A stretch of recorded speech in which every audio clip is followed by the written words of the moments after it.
کبھی سرکار کے رخ زیبا کو دیکھتا تو کبھی میں آسمان کے چاند کو دیکھتا. آخر کار میرے عشق نے، میرے وجد نے یہ فیصلہ کیا کہ یہ 14ویں کا چاند نے، یہ 14ویں کے چاند نے بھی جس سے روشنی حاصل کی ہے وہ یہ مدینے کا چاند.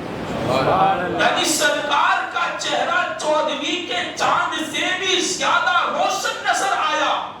امام اسی کی طرف اشارہ کرتے ہیں اور لکھتے ہیں چاندنی رات میں جابر کا نظارہ دیکھیں. چاند تو وہ کبھی سرکار کا چہرہ دیکھے، بول اٹھے آخر وہ بھی تو یہی جملہ دیکھے. تیرے قدموں میں جو ہے غیر کا منہ کیا دیکھے، کون نظروں پہ چلے دیکھ کے تلوا تیرا. یہ تو حضرت جابر ہے. اس سے آگے بڑھے ہم حضرت جبرائیل سے پوچھتے ہیں. سرکار علیہ السلام کی مشہور روایت، ایک مرتبہ حضرت جبرائیل سرکار کی خدمت میں حاضر ہوئے. سرکار علیہ السلام نے حضرت جبرائیل سے فرمایا اے جبرائیل، تو نے مشرق کو دیکھا، مغرب کو دیکھا، شمال کو دیکھا، جنوب کو دیکھا، تو نے سب کچھ دیکھا. سچ سچ بتا کیا تو نے میری طرح بھی کسی کو دیکھا ہے؟ تو نے میری طرح بھی کسی کو پایا ہے؟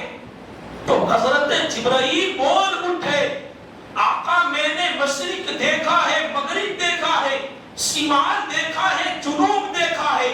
میں نے آدم کو دیکھا ہے، نوح کو دیکھا ہے، شیس کو دیکھا ہے، موسیٰ کو دیکھا، ایوب کو دیکھا، یوسف کو دیکھا، سلیمان کو دیکھا، داؤد کو دیکھا، زکریا کو دیکھا، یحییٰ کو دیکھا، میں نے عیسیٰ کو دیکھا. اور میں نے تمام انبیاء کی صورت کا جائزہ لیا، تمام انبیاء کی سیرت کو دیکھا، ان کی صورت کو دیکھا. میں نے آسمان کے ملائکہ کو دیکھا، میں نے زمین میں رہنے والی تمام مخلوقات کو دیکھا، میں نے تمام لوگوں کی زندگی کو دیکھا، ان کی پیدائش کو دیکھا، ان کی وفات کو دیکھا. آدم سے لے کر کے عیسیٰ تک آنے والے تمام انبیاء کو دیکھا. لیکن آقا میں نے آپ کی طرح کسی کو نہیں دیکھا، اور دیکھتا بھی کیسے جبکہ آقا آپ کی طرح رب نے کسی کو بنایا ہی نہیں. یہی وہ جشن عید میلاد النبی، جشن عید میلاد النبی، نعرہ تکبیر، نعرہ رسالت. یہی بول سدرا والے چمنے جہاں کے دھالے. امام ارشاد فرماتے ہیں اس روایت کو امام نے کیسے سمیٹا ہے دو مصروں میں. یہی بول سدرا والے چمنے جہاں کے دھالے، سبھی میں نے چھان ڈالے. تیرے پائے کا نہ پایا، تجھے یک نے یک بنایا، تجھے حمد ہے خدا. اور اسی کی ترجمانی شیخ الاسلام کرتے ہیں پر کیا لکھتے ہیں اللہ اکبر. ناز سے آپ نے ایک دن یہ کہا. اس واقعے کو اور اعلیٰ حضرت کے لکھے ہوئے شعر کی تشریح شیخ الاسلام کیسے کرتے ہیں؟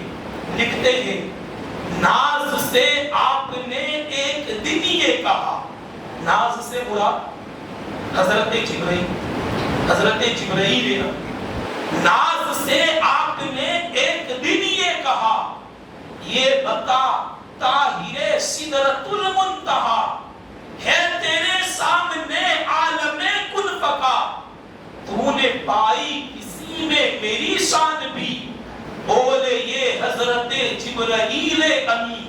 اے نگاہ مشیت کے زہرا چبی، ہو تیرا مثل کوئی کبھی اور کہیں، رب نے رکھا نہیں اس کا امکان. سبحان اللہ. یعنی آقا آپ کی طرح کوئی ہو کیسے سکتا ہے جبکہ رب نے ایسا امکان ہی پیدا نہیں کیا، ایسی صورت ہی پیدا نہیں کی. ایسا کسی کو بنایا ہی نہیں تو آپ کی طرح کون ہو سکتا ہے؟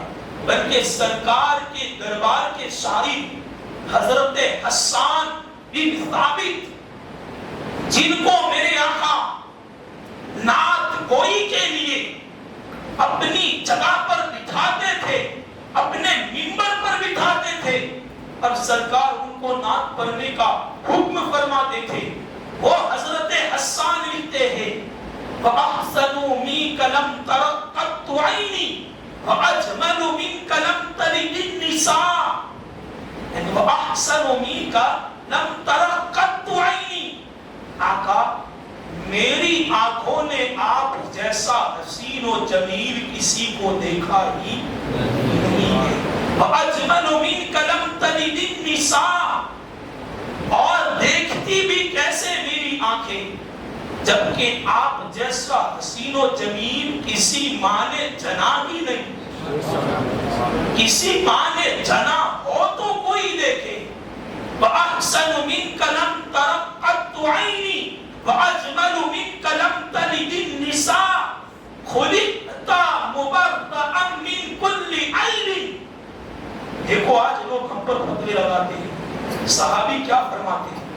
آقا اللہ نے آپ کو ہر عیب سے پاک پیدا کیا، خلقتا آپ کو پیدا کیا گیا، خلقتا مبرأً من کل عیب، ہر عیب سے اللہ نے آپ کو بری رکھا، محفوظ رکھا، ہر عیب سے پاک پیدا کیا۔ کأنک قد خلقت کما تشاء، بلکہ آقا حقیقت یہ ہے کہ آپ جس طرح سے چاہتے تھے اللہ نے آپ کو ایسا ہی پیدا کیا۔ یہ تو صحابی رسول ارشاد کرتا، اور یہ تمام کتابوں میں یہ آپ کا مشہور زمانہ شعر جو کہ عربی میں ہے، یہ تمام کتابوں میں موجود ہے۔ جتنی بھی کتابیں اٹھائیں گے آپ کو وہاں یہ شعر نظر آئے گا۔ تو دوستان محترم، حسن مصطفیٰ کا تذکرہ ہو اور حضرت حسان کا شعر نہ پڑھا جائے، ایسا ہو ہی نہیں سکتا۔ آپ دیکھیں تاریخ نگاروں کی کتابوں کو دیکھیں، یہ سرکار کا حسن ہے۔ اور بھی میرے پاس بہت سے حوالہ جات موجود ہیں، تو بہت سے واقعات ہیں، میں تفصیل میں نہیں جاتا۔ آپ کو شاید ایسا لگے گا کہ بس واقعات سنا سنا کر کے جو ہے وہ ٹائم نکال رہے ہیں، لیکن حقیقت یہ نہیں ہے۔ ہمارا مقصد سرکار کی زندگی کو بیان کرنا، اور ہم قرآن کے حوالوں کے ساتھ سرکار کی زندگی کو بیان کرنا۔ اب دیکھیے حضرت یوسف علیہ السلام کو ان کے بھائیوں نے دھوکہ دیا تھا، ان کے بھائیوں نے ان کے ساتھ جو ہے وہ رواداری کا سلوک نہیں کیا، ان کے ساتھ اچھا برتاؤ نہیں کیا، ان کو بیچ دیا گیا، اور پھر بادشاہ نے خریدا، پھر قید خانوں میں گئے اور وہاں جا کر کے کئی سال تک رہے، قید خانوں میں بھی آپ نے تبلیغ فرمائی۔ پھر اللہ کی قدرت دیکھیے کہ پھر اسی قید خانے میں وہ یوسف جس کو قید خانے میں بادشاہ نے ڈالا تھا، اب اللہ رب العزت کے فضل سے وہ یوسف مصر کا بادشاہ بنا ہوا۔ سبحان اللہ، اللہ نے بادشاہت عطا کی۔ جب تخت پر بیٹھے، اور وہ بڑا طویل واقعہ ہے، یہی وجہ ہے کہ قرآن میں اس کا ایک پورا پارہ موجود ہے۔ غالباً سورہ یوسف 12ویں پارے کے پونے پارے سے پہلے سے شروع ہوتی ہے، اور جا کر کے 13واں پارہ جب آدھا ہونے کے قریب ہوتا ہے وہاں ختم ہوتی ہے۔ غالباً پونا پارہ ہے، اور یہ پونے پارے میں اللہ نے پوری تفصیل کو بیان کیا، حضرت یوسف کی پوری زندگی کو بیان کیا، اور وہ کافی طویل واقعہ ہے، میں اس میں نہیں جاتا۔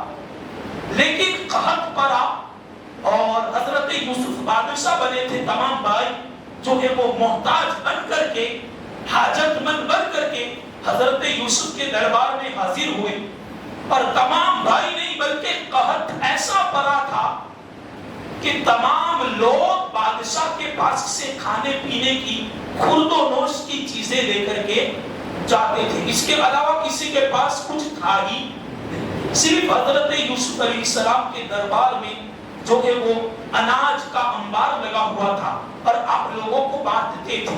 چونکہ قحط پڑا تھا, کھانے پینے کی چیزیں خشک ہو گئی تھی. اسی وقت ان کے بھائی بھی حضرت یوسف کے پاس حاضر ہوئے. آئے تھے کس لیے؟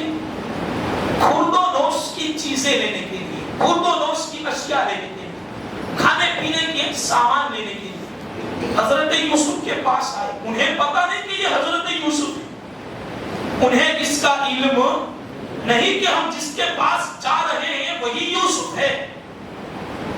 لیکن جب وہ پہلی مرتبہ کھانا لے کر کے لوٹے تو حضرت یوسف نے حضرت یوسف کے ساتھ ان کی ماں کے پیٹ سے جو جنے ہوئے دوسرے بیٹے تھے ان کو لانے کا حکم دیا. یہ دو ماں کے بیٹے, ہاں, بنیامین جن کا نام حضرت یوسف کے جو سگے بھائی, ورنہ یہ جو دوسرے 11 بھائی تھے وہ پہلی ماں کے تھے, اور یہ حضرت یوسف اور بنیامین یہ دوسری ماں کے, یہ دو سگے بھائی. تو حضرت یوسف نے ان کو لانے کا حکم دیا اور پھر بھائیوں کا بھی امتحان لیا. وہ امتحان کا واقعہ بھی بڑا طویل ہے, میں اس کی تفصیل میں نہیں جاتا. لیکن پھر حضرت یوسف علیہ السلام نے آخر ایک جملہ ایسا کہا کہ ان کو یقین ہو گیا کہ یہ حضرت یوسف ہے. تو انہوں نے پوچھا, اس کو بھی قرآن میں بیان کیا, انہوں نے پوچھا کہ کیا آپ یوسف تو نہیں ہیں؟ تو حضرت یوسف نے کہا ہاں میں ہی یوسف ہوں. تو وہ رونے لگے اور رو کر کے قدموں میں گر گئے. تو اس وقت حضرت یوسف نے فرمایا کہ میرے بھائیوں, اگرچہ تم نے میرے ساتھ کیسا بھی سلوک کیا, تم نے جو ہے وہ مجھے کنویں میں ڈالا, پھر کنویں سے نکال کر کے تم نے مجھے بازار میں فروخت کیا, مجھے بیچ دیا, تم نے جو کچھ بھی کیا, تم نے مجھے مارا, مجھے ستایا, لیکن آج اللہ نے مجھے بادشاہت عطا کی ہے, اس لیے, اور میں اللہ کا نبی ہوں, اس لیے میں آج تم لوگوں کو معاف کر رہا ہوں. سبحان اللہ. بھائیوں کو معاف کر. حالانکہ بھائیوں نے حضرت یوسف علیہ السلام کے ساتھ اچھا سلوک نہیں کیا تھا, گناہ کیا, اس کے باوجود بھی اللہ رب العزت کی جانب سے حضرت یوسف نے ان کو معاف کر دیا. اور کل بروز محشر یہ تمام بھائی جنت میں داخل ہوں گے حضرت یوسف علیہ السلام کے ساتھ. اس لیے کوئی ان کو برا بھلا نہ کہے, وہ نبیوں کے بھائی ہیں, اور جس چیز کو اعلیٰ چیز سے نسبت ہو جاتی ہے پھر وہ چیز بھی اعلیٰ ہو جاتی ہے. اس کی کئی مثالیں موجود ہیں. ایک مثال آپ کے ذہن کی کھڑکیوں کو کھولنے کے لیے, کپڑے تو بہت سارے ہیں, لیکن ہم خانہ کعبہ پر جو غلاف چڑھاتے ہیں حالانکہ وہ کپڑا ہی ہے, لیکن جب وہ غلاف نکلتا ہے تو اس تبرک کو حاصل کرنے کے لیے لوگوں کا ہجوم ٹوٹ پڑتا ہے. ایسا کیوں ہوتا ہے؟ اس لیے کہ اس کپڑے کو خانہ کعبہ سے نسبت حاصل ہو گئی. یہ خانہ کعبہ پر کئی دنوں تک لگا رہا, خانہ کعبہ پر رہا, اس کو خانہ کعبہ کی نسبت حاصل ہوئی, اللہ کے گھر کی نسبت حاصل ہوئی. اس لیے ہم اس کو اپنی الماریوں میں نہیں بلکہ اس کے لیے اپنے سروں کے اوپر ایک چھوٹا سا گھر بنا کر کے ہم اس کپڑے کو رکھتے ہیں, تبرک کے طور پر رکھتے ہیں کہ نہیں, اس کو چومتے ہیں کہ نہیں, اس کی تعظیم کرتے ہیں کہ نہیں. اس لیے کرتے ہیں, اس لیے کہ اس کو خانہ کعبہ سے نسبت حاصل ہوگی. ایسی بہت سی مثالیں ہیں, ابھی وہ میرا موضوع نہیں. کہنے کا مطلب یہ ہے کہ وہ حضرت یوسف کے بھائی ہے. حضرت یوسف نے جب معاف کر دیا تو ہماری جو ہے وہ کوئی مجال نہیں ہے کہ ہم ان کے بارے میں کوئی ارزا سرائی کریں, یعنی برے الفاظ کہیں. یہ تو حضرت یوسف علیہ السلام کے بھائی تھے, اور بھائیوں کو کون نہیں معاف کرتا؟ بھائیوں کو کون نہیں معاف کرتا؟ دشمن بھی ہوتا ہے تو جب ہمارے درمیان میں اتفاق کی محفل قائم ہوتی ہے تو بھائی بھائی کو معاف کر دیتا ہے, چونکہ ایک ہی ہوتے. لیکن دشمن کو معاف کر دینا, اور وہ بھی ایسے دشمن کہ جنہوں نے سرکار علیہ السلام کو ہر جگہ پر ستایا، یہ عام بات نہیں اور یہ کسی عام بندے کا کام نہیں۔ جب فتح مکہ کا دن تھا اور جب مکہ فتح ہوا، اور ایسے تو اللہ نے سرکار کو ایسی عفو درگزر کا خاصہ عطا کیا ہے، اللہ اکبر، کہ سرکار دشمنوں کے لیے بھی رحمت تھی۔ سرکار نے ان پر بھی بہت عفو درگزری سے کام لیا۔ فتح مکہ کا دن ہے، بڑے بڑے کافر اور جباران قریش، کفاران قریش، دشمنان اسلام صحن مکہ میں سر جھکا کر کے کھڑے ہیں، اور ایسے ایسے دشمن کہ جو سرکار علیہ السلام کے راستے میں کانٹے بچھاتے تھے، سرکار کی پیٹھ پر حالت نماز میں اونٹ کی ہوجری رکھ دیتے تھے۔ اللہ اکبر، کیسے کیسے دشمن جن کے تیروں نے مدینہ کے لوگوں کے گھروں کو ہلا کر کے رکھ دیا، کیسے کیسے دشمن کہ جب سرکار واعظ کے لیے نصیحت کرنے کے لیے کسی جگہ پر کھڑے ہوتے تو وہ لوگ سرکار پر پتھر مارتے، سرکار کے پاؤں مبارک پر، قدم مبارک پر پتھر مارتے تو سرکار کے قدموں سے خون جاری ہو جاتا اور سرکار کی نالین بھی لہو لہان ہو جایا کرتی۔ ایسے دشمن، فتح مکہ کا دن ہے، بڑے بڑے دشمن سرکار کے سامنے سر جھکائے